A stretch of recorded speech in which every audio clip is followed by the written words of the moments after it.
Man, I'm a little rusty at this, guys. Welcome back. DaLion is back.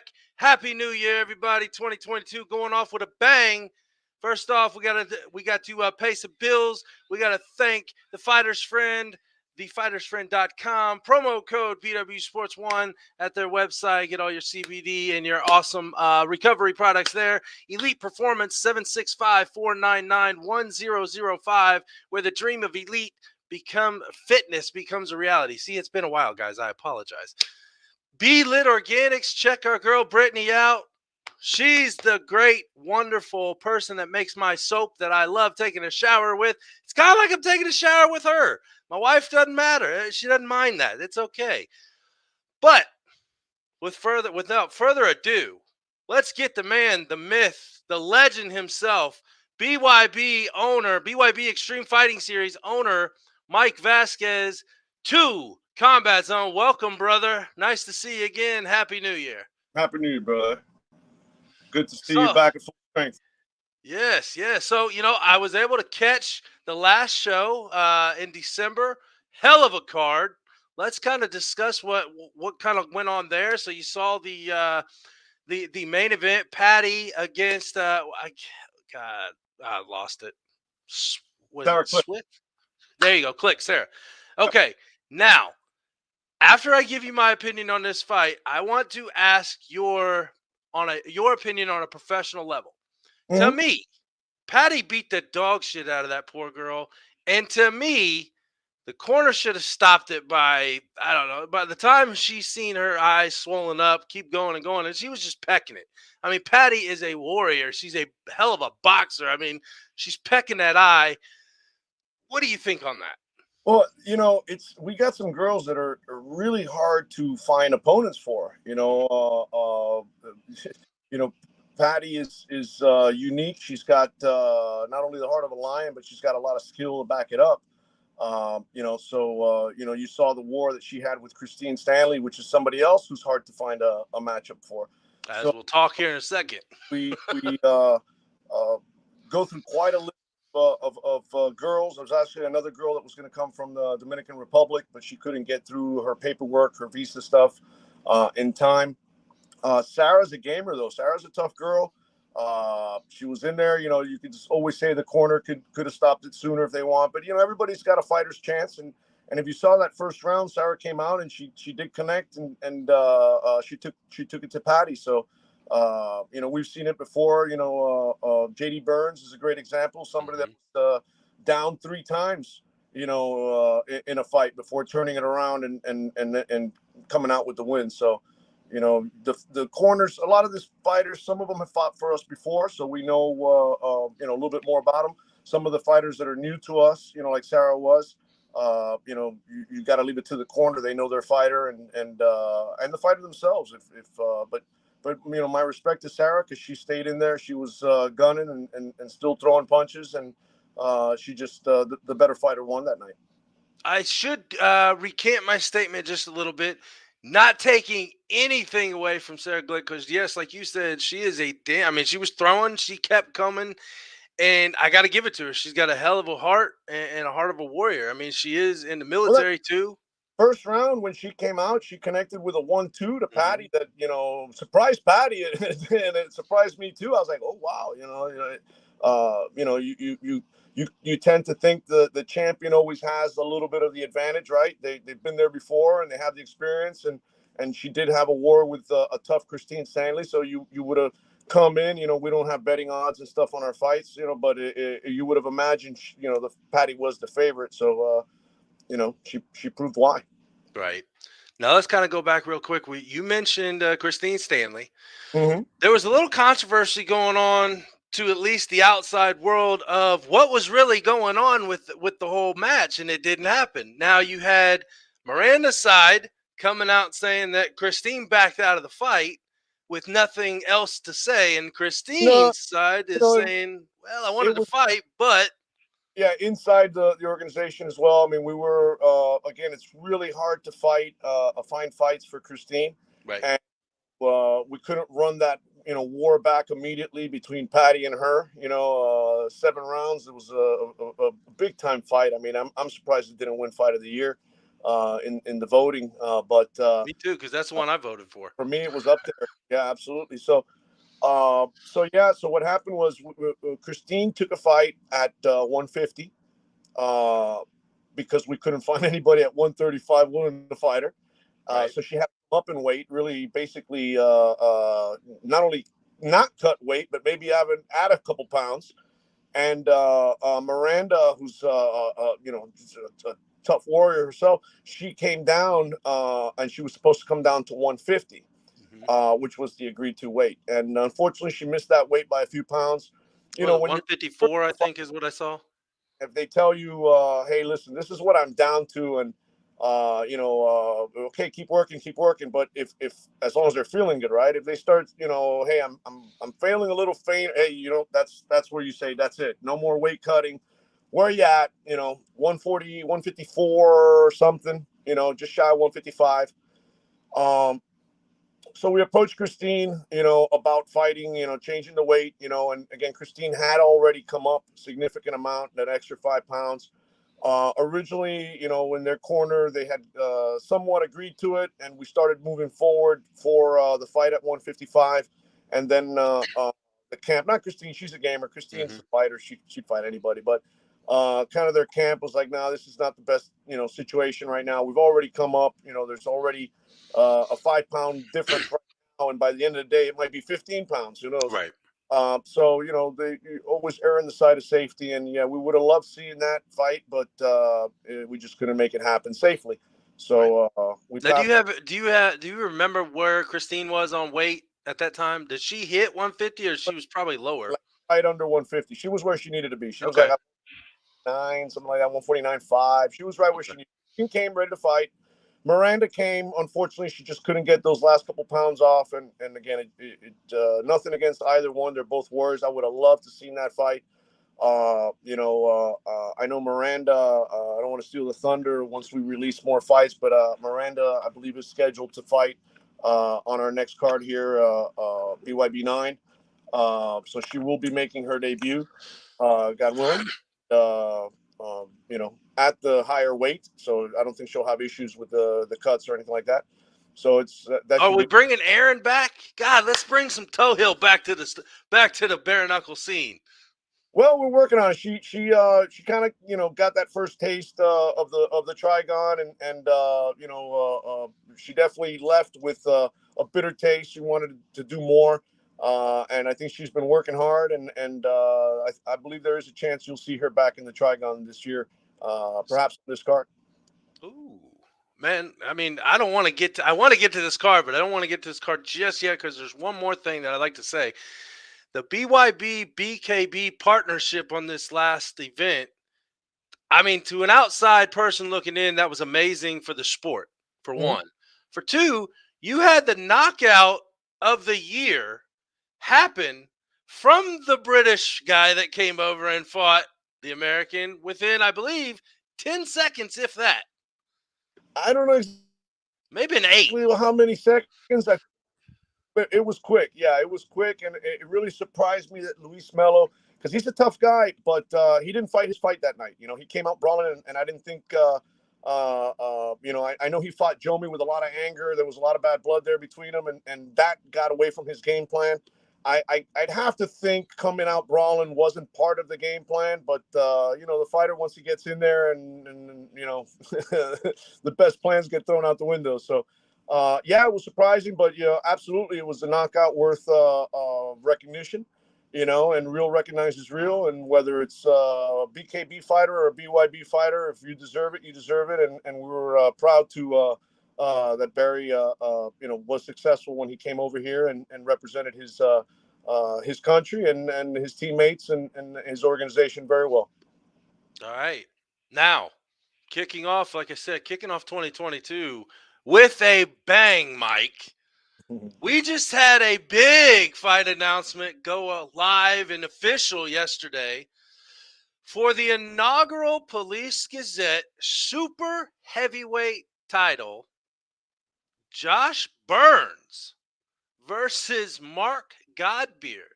Now, I gotta ask. Now I know Josh was on Knuckle Up the other yesterday. Matter of fact, kind of talking about what happened on the behind the scenes with the contract, and it is what it is.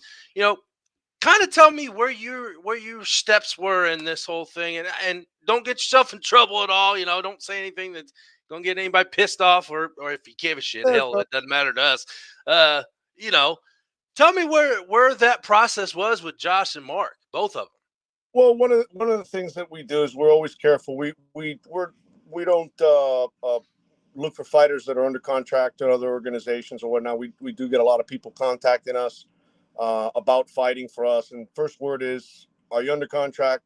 "Oh, I got one fight left." I said, "Well, when you're out of contract, then you call us. We'd be happy to talk to you." So Right. uh, we were in communication with both fighters, and both expressed that they were not under contract. So okay, well, this fight's been talked about, and I got to give credit, obviously, our matchmaker Mel, who did a great job putting it together. We had some support. Jay Davis helped out behind the scenes with the introductions and whatnot. But once we started speaking to both gentlemen, it came together real quick. These guys are class act. They're warriors. They've been wanting to fight each other for a long time, and I can't understand for the life of me why it hasn't happened. I do know Mark. Obviously he had COVID last year, and there was issues with travel, and we're experiencing that ourselves with some of the fighters that we're bringing from overseas, or even with the BKB guys that we're going back and forth. Our guys over there. So there's a lot of logistics and whatnot. So I understand these last 2 years of COVID. But it's a fight that I think everybody wants to see. I want to see it, and we're happy to be putting that together on March 12th on BYB 9. Now, there was some questions about why is this fight just for the Police Gazette? Can you confirm that it is just for the Police Gazette, No, or are you BYB, throwing the super heavyweight, the yeah, BYB super heavyweight? Okay. yeah, we've a fight worthy of now of our. So we have put our a belt up for this fight as well. So it'll be for the BYB belt, and as well as the Police Gazette World Diamond belt.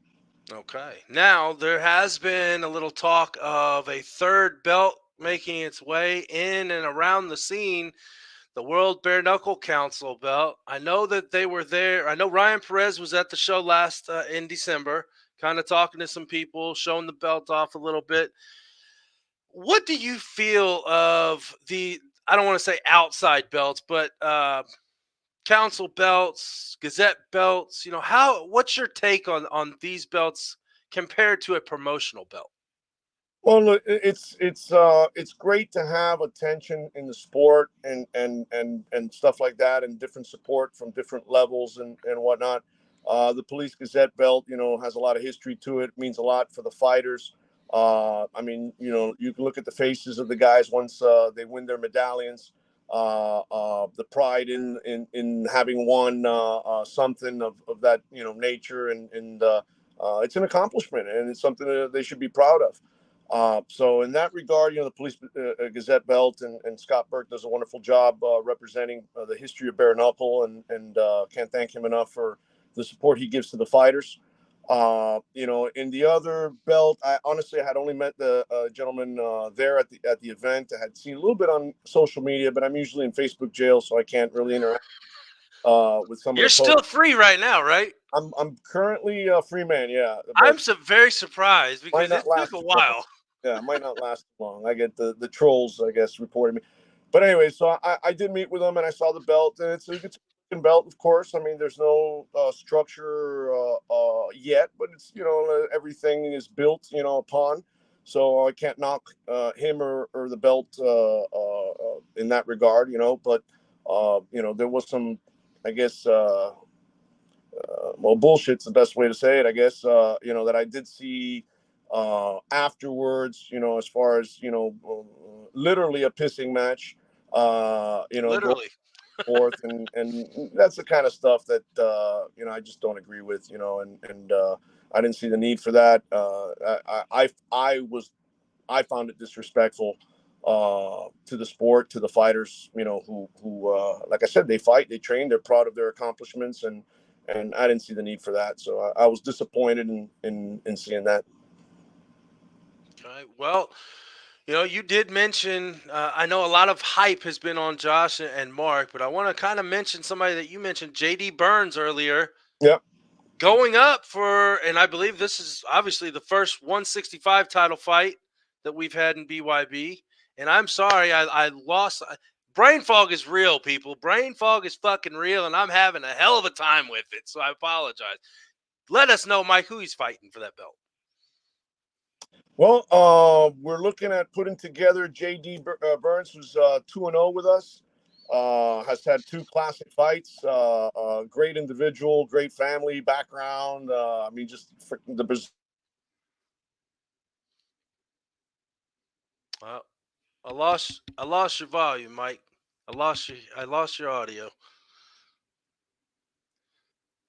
Yeah, I think you probably had a call or a text come in. I'll tell you what, pop off and pop back in. It'll work. Should work.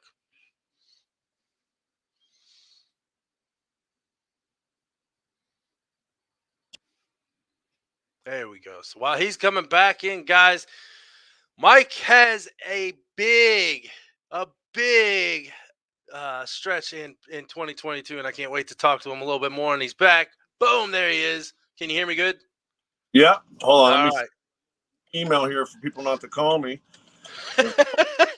Don't they know you're on Combat Zone, Mike? I'm getting phone calls. But You're back a busy man. You're a busy man. We'll just go with that. Together between him and who's 2-0, got 2 great fights under his belt for us. I believe he'll be facing Jose Fernandez, the GOAT, who has that.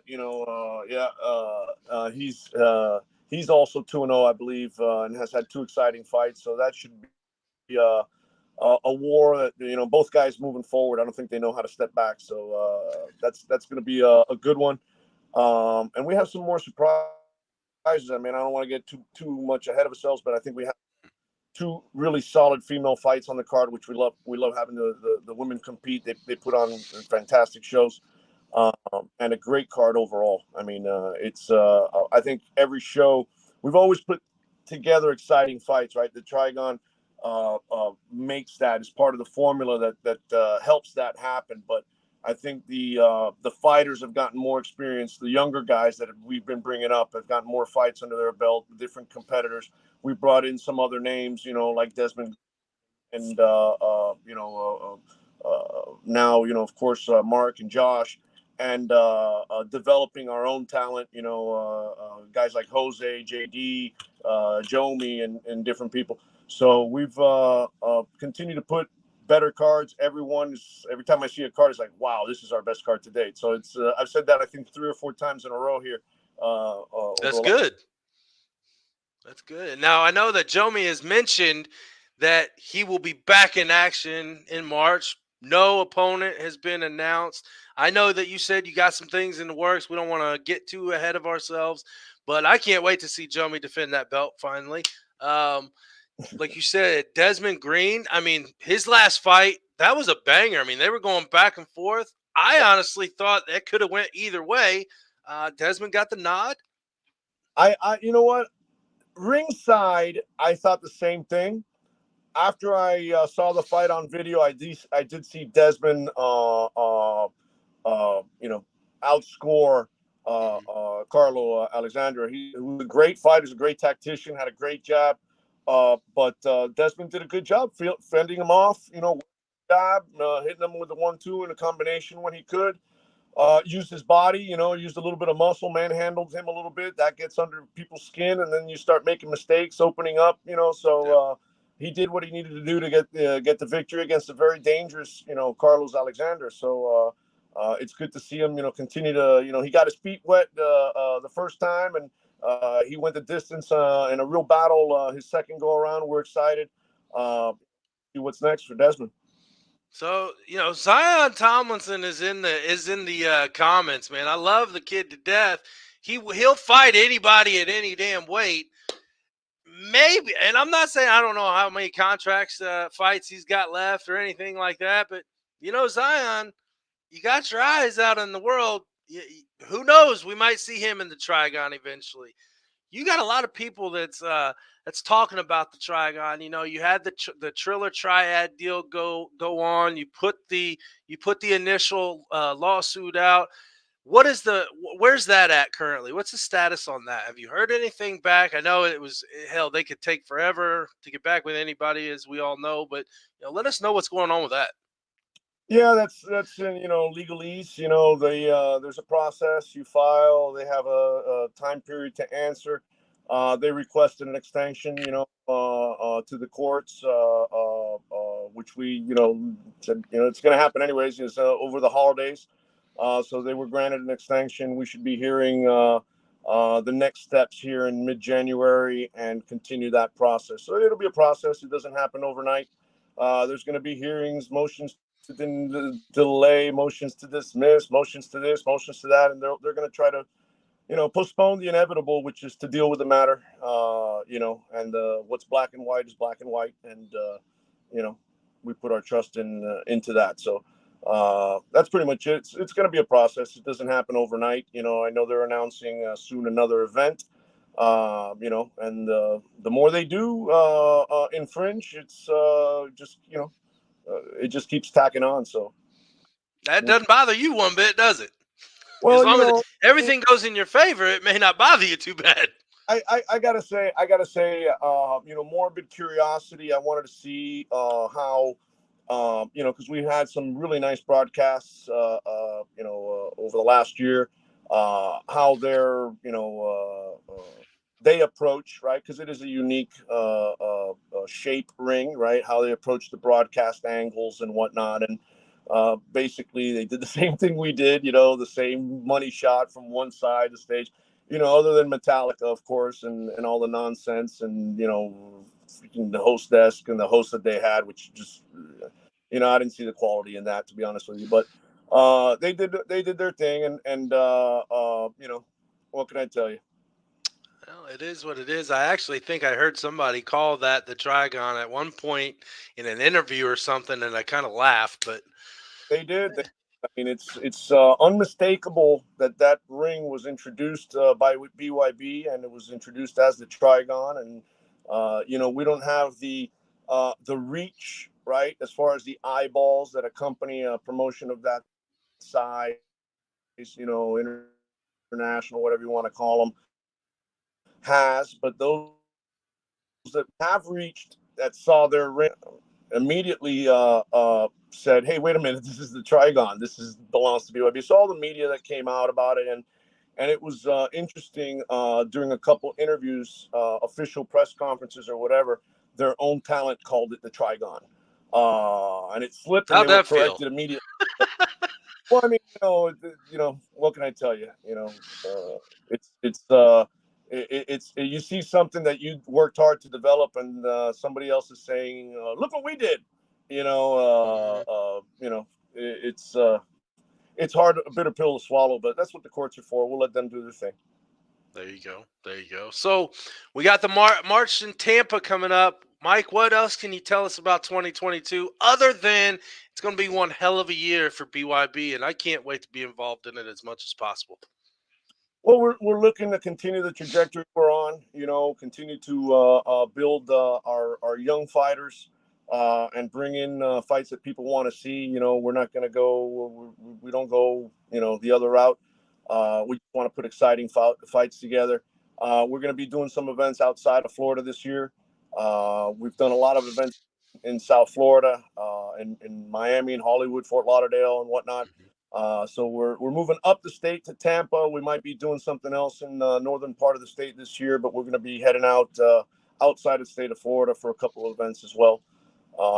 And just now, God, no, we don't want you to make comment of where you're going, because somebody might try to put an event at the same time in the same place as you. So we won't go there.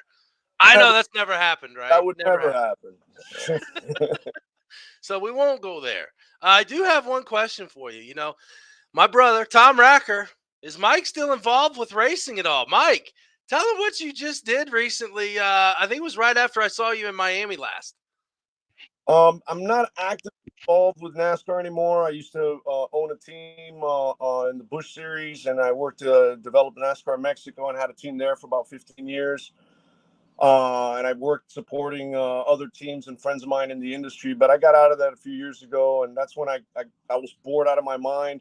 And that's when I started working with Dot on BYB. So I kind of shelved the racing, to turn on the BYB. But I never got the bug out of me. So I still do track quite a bit. I have a couple cars, and we take them to the Sebring or Homestead or different tracks around here in South Florida. And I do SCCA. It's like the Lucas Oil, programs like little open wheel cars. I have an event next Monday and Tuesday here at Homestead Miami Speedway, so I'll be doing that for a couple of days. I'll probably put a couple pictures on. I was in jail the last time, so I couldn't post any videos. I guess I still have them. I just never post them, but I'll post some of this next week. Yeah, because I don't know. I think you may have sent me a couple pictures of what you were taking down there in text, and man, I already know the shit looks fun as hell to me. That's why I got a go kart, and I go, an inch off the ground at 60 miles an hour, and I feel like you going 180, down the straightaway somewhere. It is what it is. It's a little less expensive on my end than what you got going on. But hey, it feels the adrenaline is just the same. Yeah, the Corvette, I get it to about 160, maybe a little bit less, but 157, 158 at Sebring, and depends on the track, depends on the straightaway. These little open wheel cars, they're like Formula 4 cars, something like that. They go probably only about 115 to 20. But again, you're about 1 inch off the ground, and you're taking turns at 90, 95, some pretty good turns. So it's exciting. It's It's exciting. ballsy, isn't it? I was telling my friends that they're like, are you scared of, speed? I said, you know what? I'm not scared of speed. I'm scared of gravity. I respect gravity. Speed I can control. I got a brake pedal. I know how to spin out. Whatever. You got safety stuff, but there's nothing you can do against gravity. Short of having a parachute. But even those don't work all the time. So Very true. Very true. All right. Well, last thing I got for you, Mike. If you want to give any shout outs to sponsors, partners, anybody else that you can think of. And again, March 12th, right? March 12th. March 12th, Tampa, Florida, at the State Fairgrounds, Florida State Fairgrounds. We'll thank our sponsor, MMA Coin. Want to also our crew. We got a great crew. Mel Valenzuela is doing a great job. Not stumped. Been there before, backwards into a wall. Wasn't fun. Oh yeah, it can happen, especially if you hit some oil.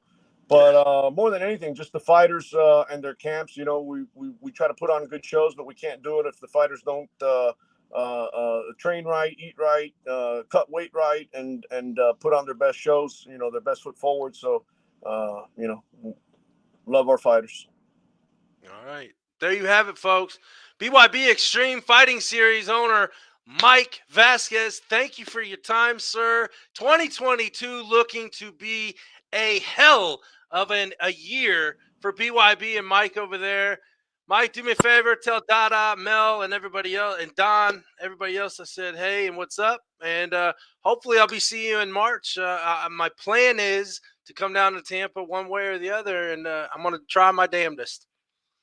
I hope to see you, brother. It should be a war. We're setting up a nice, cozy feel. We're working on our floor plan right now on the seating chart and everything else. So it's going to be a nice, tight arena feel right around the ring. You're gonna feel every punch. Nice. I like it. Well, kind of. Yeah, right. Mike, thanks again for your. For What's that? I'm sorry. What's that? Say that again. We may put raincoats for those first two rows on the chairs. Like, you remember what it was at Gallagher that he used to smash those watermelons? Those watermelons when they gave the couple things, the first couple rows, that big plastic sheet. Might want to do that. We may want to do that. I had a lady run out at that first fight, Mattia Fonda against Arseno. She was the second row, and she walked out like she's like, I'm full of blood. So there it is. Scott Farley. Blood is art. That, my friend, is so true in the game we love in bare knuckle. Mike Vazquez, thank you again, sir. you got locked up there. Yep. Can you hear me? All right. I will see you again. I'll call you again. Thanks for your time, brother. I appreciate you coming on the Combat Zone. And for Mike Vazquez, the BYB Extreme Fighting Series, this is DaLion from Combat Zone of BW Sports. I appreciate you. You're cutting up, but I appreciate it. And forward to seeing a good start to health and happiness. With health and happiness. Thank you, brother. From what I heard, it was a definite thank you on that message right there. I apologize that I'm breaking out. But like I said, for Mike, BYB Extreme, DaLion, Combat Zone, BW Sports 1, and as always, we are out. Thanks.